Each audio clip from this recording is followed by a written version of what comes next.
اعوذ باللہ من الشیطان الرجیم بسم اللہ الرحمن الرحیم۔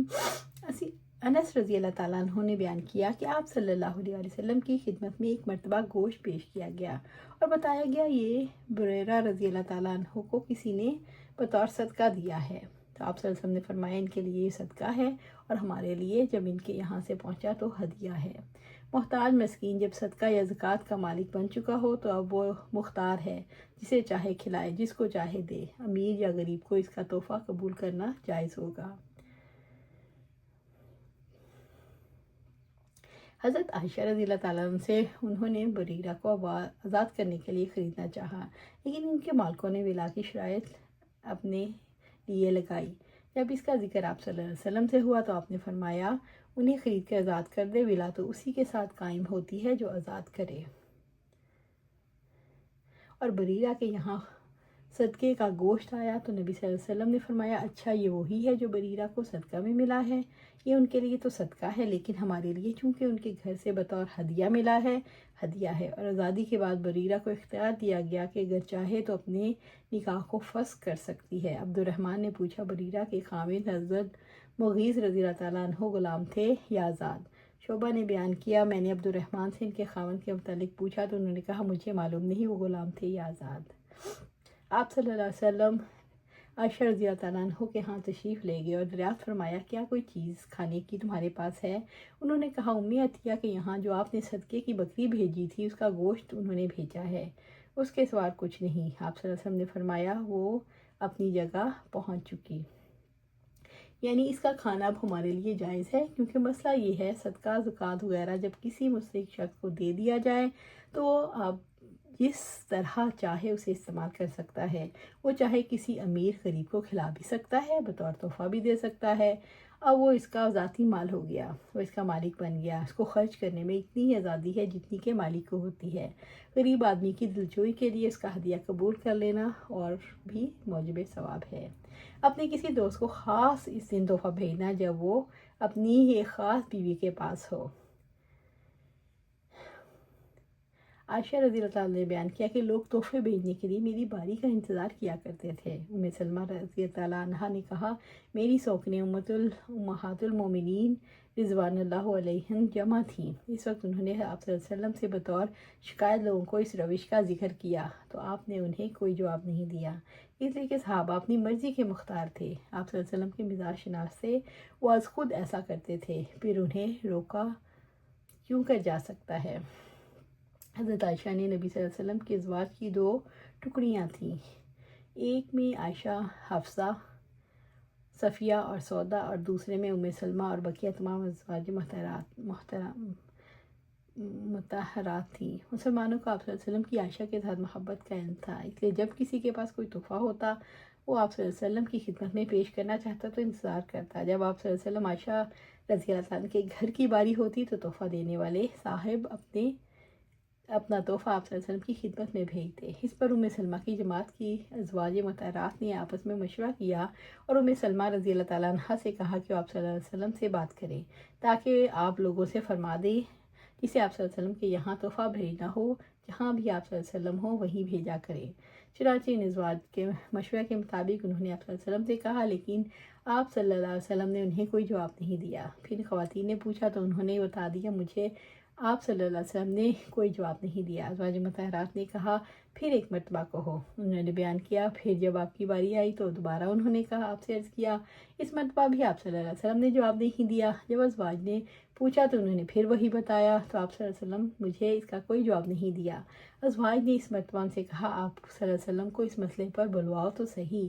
جب ان کی باری آئی تو انہوں نے پھر کہا، آپ صلی اللہ علیہ وسلم نے فرمایا عائشہ کے بارے میں مجھے تکلیف نہ دو۔ عائشہ رضی اللہ تعالیٰ عنہا کے سوا اپنی بیویوں میں سے کسی کے کپڑے بھی مجھ پر وحی نازل نہیں ہوتی۔ عائشہ رضی اللہ تعالیٰ عنہ نے کہا آپ صلی اللہ علیہ وسلم کی اس ارشاد پر انہوں نے عرض کیا آپ کو ایذا پہنچانے کی وجہ سے میں اللہ کے حضور میں توبہ کرتی ہوں۔ پھر ازواج مطہرات نے آپ صلی اللہ علیہ وسلم کی صاحبزادی حضرت فاطمہ رضی اللہ تعالیٰ عنہ کو بلایا، ان کے ذریعے آپ صلی اللہ علیہ وسلم کی خدمت میں کہلوایا۔ آپ کی ازواج ابو بکر رضی اللہ تعالیٰ عنہ کی بیٹی کے بارے میں اللہ کے لیے آپ سے انصاف چاہتی ہیں۔ چنانچہ انہوں نے بھی آپ صلی اللہ علیہ وسلم سے بات چیت کی۔ آپ صلی اللہ علیہ وسلم نے فرمایا میری بیٹی کیا تم وہ پسند نہیں کرتی جو میں پسند کروں؟ انہوں نے جواب دیا کیوں نہیں۔ اس کے بعد وہ واپس گئیں اور ازواج کو اطلاع دے دی۔ انہوں نے ان سے پھر دوبارہ خدمت نبوی میں جانے کے لیے کہا، لیکن آپ نے دوبارہ جانے سے انکار کیا تو انہوں نے زینب بنت جہش کو بھیجا۔ وہ خدمت نبوی میں حاضر ہوئیں تو انہوں نے سخت گفتگو کی اور کہا کہ آپ کی ازواج ابو قحافہ کی بیٹی کے بارے میں آپ سے خدا کے لیے انصاف مانگتی ہیں، اور ان کی آواز اونچی ہو گئی۔ عائشہ رضی اللہ تعالیٰ عنہ وہیں بیٹھی تھیں۔ انہوں نے ان کے منہ پر انہیں بھی برا بھلا کہا تو آپ صلی اللہ علیہ وسلم نے عائشہ کی طرف دیکھنے لگے، وہ کچھ بولتی ہیں یا نہیں۔ راوی نے بیان کیا عائشہ رضی اللہ تعالیٰ عنہ بھی بول پڑی اور زینب رضی اللہ تعالیٰ عنہ کی باتوں کا جواب دینے لگیں اور آخر انہیں خاموش کر دیا۔ پھر آپ صلی اللہ علیہ وسلم نے عائشہ رضی اللہ تعالیٰ عنہ کی طرف دیکھ کر فرمایا یہ ابوبکر کی بیٹی ہے۔ امام بخاری نے کہا آخر کلام فاطمہ رضی اللہ تعالیٰ عنہ کے واقعے سے متعلق ہشام بن عروہ نے اور ایک اور شخص سے بھی بیان کیا۔ انہوں نے زہری سے روایت کی اور انہوں نے محمد بن عبد الرحمن سے ابو مروان نے بیان کیا۔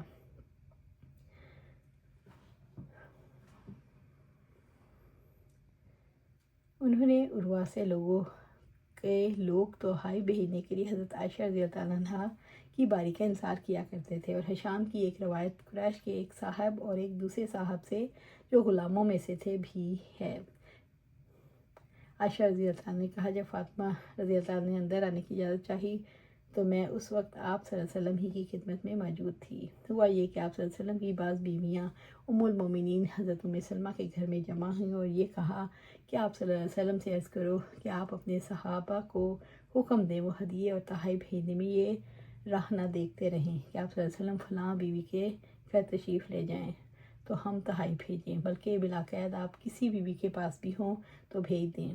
چنانچہ ام المومنین حضرت ام سلمہ رضی اللہ تعالیٰ عنہ نے عرض کیا، لیکن آپ صلی اللہ علیہ وسلم ان کے معروضہ پر کچھ التفات نہیں فرمایا۔ وجہ التفات نہ فرمانے کی یہ تھی کہ ام المومنین ام سلمہ کی درخواست معقول نہ تھی، تو وہ بھیجنے والے کی مرضی جب چاہے بھیجے، اس کو جبراً کوئی حکم نہیں دیا جا سکتا فلاں وقت بھیجے فلاں وقت نہ بھیجے۔ اس طویل حدیث میں اسی واقعے کی طرف اشارہ ہے اور حدیث اور باب میں مطابقت ظاہر ہے۔ جب تک بیویوں کے حقوق واجبہ کا تعلق تھا تو آپ صلی اللہ علیہ وسلم سب کے لیے ایک ایک رات کی باری مقرر فرمائی اور اس کے مطابق عمل درآمد ہوتا رہا۔ چونکہ عائشہ رضی اللہ تعالیٰ عنہ کے کچھ خصوصی اور صاف حسنہ تھے اور آپ انہی کی وجہ سے ان سے زیادہ محبت فرمایا کرتے تھے، اس لیے تحائف بھیجنے والے بعض صحابہ نے یہ سوچا کہ جب آپ صلی اللہ علیہ وسلم عائشہ کی باری میں رضی اللہ تعالیٰ عنہ کی باری میں ان کے ہاں آیا کریں، اس وقت ہدیہ بھیجا کریں۔ اس پر دوسری ازواج مطہرات نے آپ صلی اللہ علیہ وسلم کی خدمت میں درخواست کی صحابہ کو اس خصوصیت سے روک دیں۔ مطالبہ درست نہ تھا، لہٰذا آپ صلی اللہ علیہ وسلم نے اس پر کوئی توجہ نہ فرمائی، حتیٰ کہ حضرت فاطمہ الزہرا رضی اللہ تعالیٰ عنہا کو درمیان میں لایا گیا۔ آپ صلی اللہ علیہ وسلم نے فرمایا اے میری بیٹی کیا تم ان کو دوست نہیں رکھتی جن کو میں دوست رکھتا ہوں؟ اس پر فاطمہ رضی اللہ تعالیٰ عنہ نے فرمایا ہاں حضور، بے شک میں بھی جسے آپ دوست رکھتے ہیں ان کو دوست رکھتی ہوں۔ اس کے بعد فاطمہ رضی اللہ تعالیٰ عنہ ہمیشہ حضرت عائشہ کو دوست رکھتی رہیں۔ حضرت علی رضی اللہ تعالیٰ عنہ مناقب عائشہ میں فرماتے ہیں اللہ جانتا ہے حضرت عائشہ صدیقہ دنیا اور آخرت میں آپ صلی اللہ علیہ وسلم کی بیوی ہیں۔ خدا کی پھٹکار ہو ان بد زبان بے لگام نالائق لوگوں پر جو حضرت عائشہ صدیقہ رضی اللہ تعالیٰ عنہ کی شان میں زبان درازی کرے۔ حضرت عائشہ صدیقہ رضی اللہ عنہ کی فضیلت کے لیے اتنا ہی کافی ہے کہ حضرت ابوبکر رضی اللہ تعالیٰ عنہ کی صاحبزادی ہیں، اور جس طرح حضرت صدیق اکبر صحابہ کرام میں زیادہ علم اور فضل رکھتے تھے، ویسے ہی ان کی صاحبزادی عورتوں میں عالمہ اور فاضلہ اور مقررہ تھیں۔ ہزاروں اشعار ان کو بر زبان یاد تھے، فصاحت اور بلاغت میں کوئی ان کا مثل نہیں تھا۔ اور سب سے بڑی فضیلت کہ آپ صلی اللہ علیہ وسلم ان کو بہت سی خصوصیات کی بنا پر اپنی خاص رفیقہ حیات قرار دیا۔ حضرت جبرائیل علیہ السلام نے آپ کا خاص اکرام کیا۔ اللہ سبحانہ تعالیٰ سے دعا ہے کہ ہمیں قرآن و سنت پر عمل کرنے کی توفیق دے، اس پر جمع دے اور جنت الفردوس کے اعلیٰ مقام پر اپنے پاس گھر عطا فرمائے۔ آمین یا رب العالمین۔